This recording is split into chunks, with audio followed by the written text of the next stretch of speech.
Olá, caríssimo telespectador da Rede Século XXI, muito obrigado pela sua audiência. Voltamos para o nosso encontro, estamos no segundo e último bloco deste encontro semanal. Hoje estamos tratando da segunda obra de misericórdia corporal, dar de beber a quem tem sede. No primeiro bloco, nós refletimos sobre a atitude de nosso Senhor Jesus Cristo, precisamente sua palavra em Mateus capítulo 10, versículo 42, aquele que der um copo de água fresca a alguém por ser meu discípulo, não perderá a sua recompensa. Esta obra de misericórdia no juízo final, segundo as palavras de Jesus no capítulo 25 do Evangelho segundo Mateus, é um dos paradigmas para o julgamento de nosso Senhor. Seremos julgados, sobretudo, pelas obras de misericórdia. Tive fome e me deste de comer, ou não me deste. Tive sede e me deste, ou não me deste de beber. Estive nu e me vestiste, ou não me vestiste. Preso e me visitastes, ou não me visitaste. Enfermo e fostes ver-me, ou não fostes ver-me, e assim por diante. De novo, dar de beber a quem tem sede. O cumprimento desta obra de misericórdia corporal assume muitas modalidades.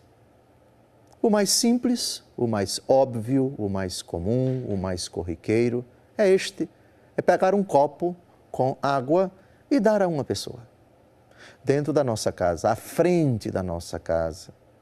Tomar a iniciativa de ir ao encontro de pessoas tomadas individualmente, ou a famílias, ou a instituições, presentear a água, ou comprar a água, ou possibilitar, ou disponibilizar a água para uma pessoa, para mais pessoas. Mas há outros sentidos mais amplos e se referem não apenas a água a que temos acesso, mas a água que se encontra na natureza. O planeta Terra parece que é constituído em 2/3 de água. Boa parte dessa água não é potável, é salgada, a água do mar. Mas há mananciais de água doce. E são esses mananciais que garantem a bebida desse elemento imprescindível na natureza e para a nossa vida, que é a água. Esses mananciais são rios, são lagos, são lagoas, são cachoeiras, enfim, de onde famílias, comunidades, cidades, países até sobrevivem graças a esses mananciais. Os estudiosos de geologia e de outras ciências afins hoje são quase unânimes em dizer que é um elemento em crise no nosso planeta. São milhões e milhões de pessoas que precisam da água e não têm água suficiente para viver. A situação é particularmente dramática em determinados países do Oriente Médio, da África, da Ásia. Mas também esse é um problema também do nosso país. Cuidar da água, protegê-la, defendê-la, não permitir que ela seja desperdiçada, não poluí-la, isso é um dever de todos os seres humanos. Cuidar da natureza é cuidar daquilo que Deus nos presenteou. Enchei a terra, povoai-a e submetei-a. É a ordem do Senhor Deus aos nossos primeiros pais, lá no livro do Gênesis.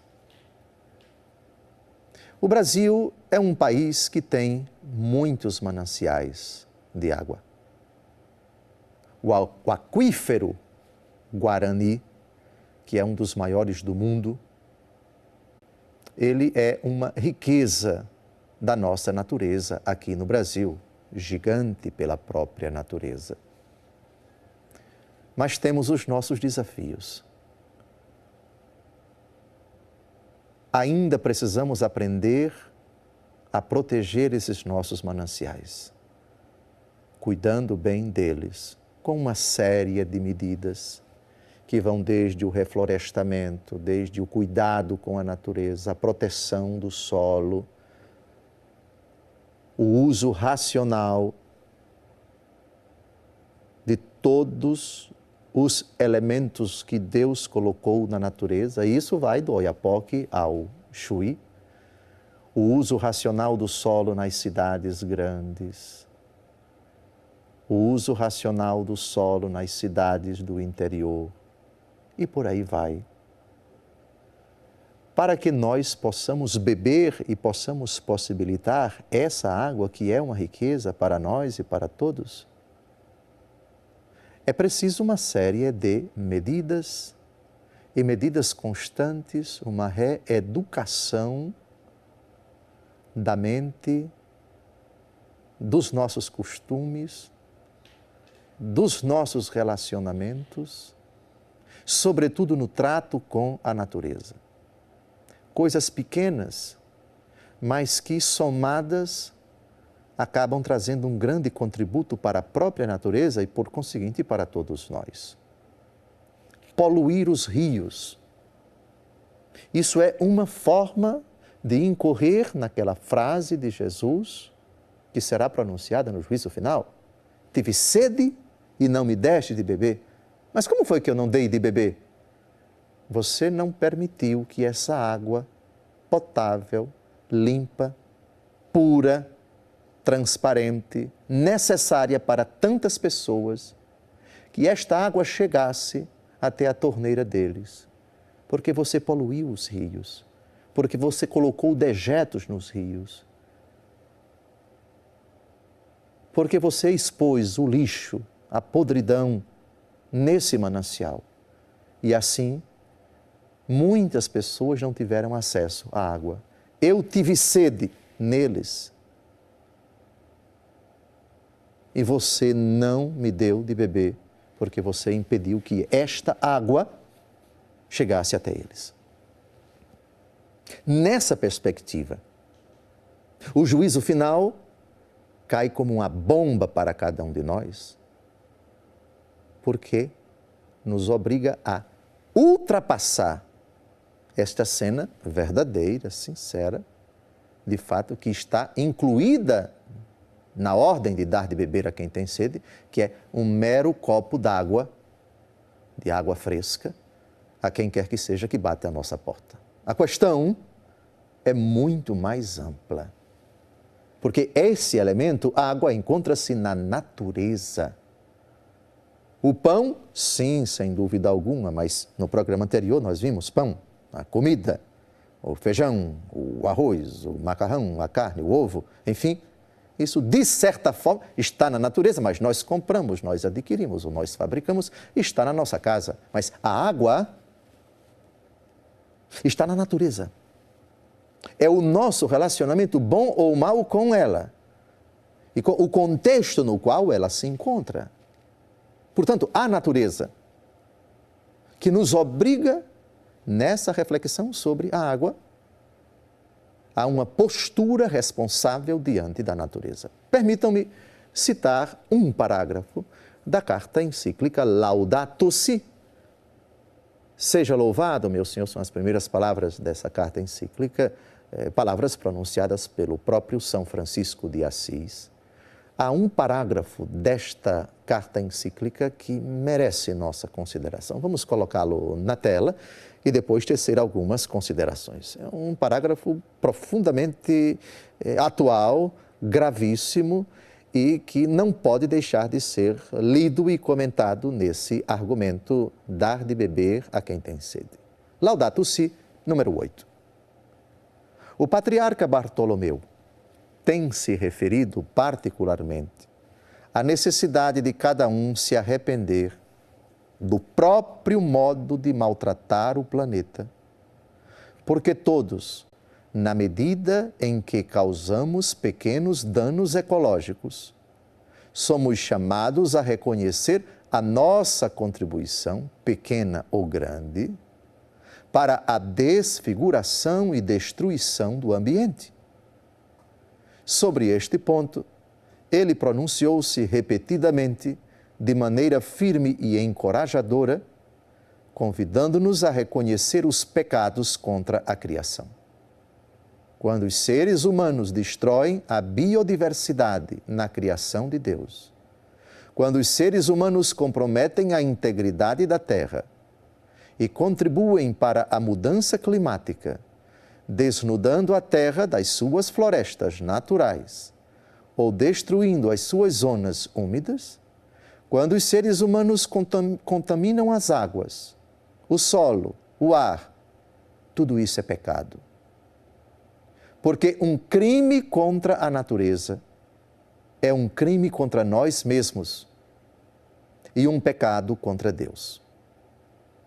O texto é muito forte e muito acertado.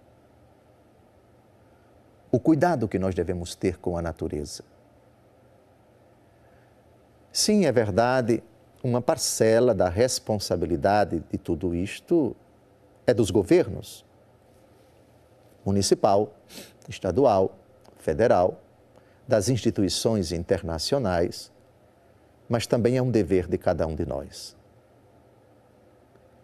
Você que nos escuta, eu vou ser bem claro, se tem um manancial perto de sua casa, cuide dele, não desmate, não polua. O lixo da sua casa não jogue nos rios, não jogue na rua, mas no local adequado. E se não tem, reivindique junto às autoridades.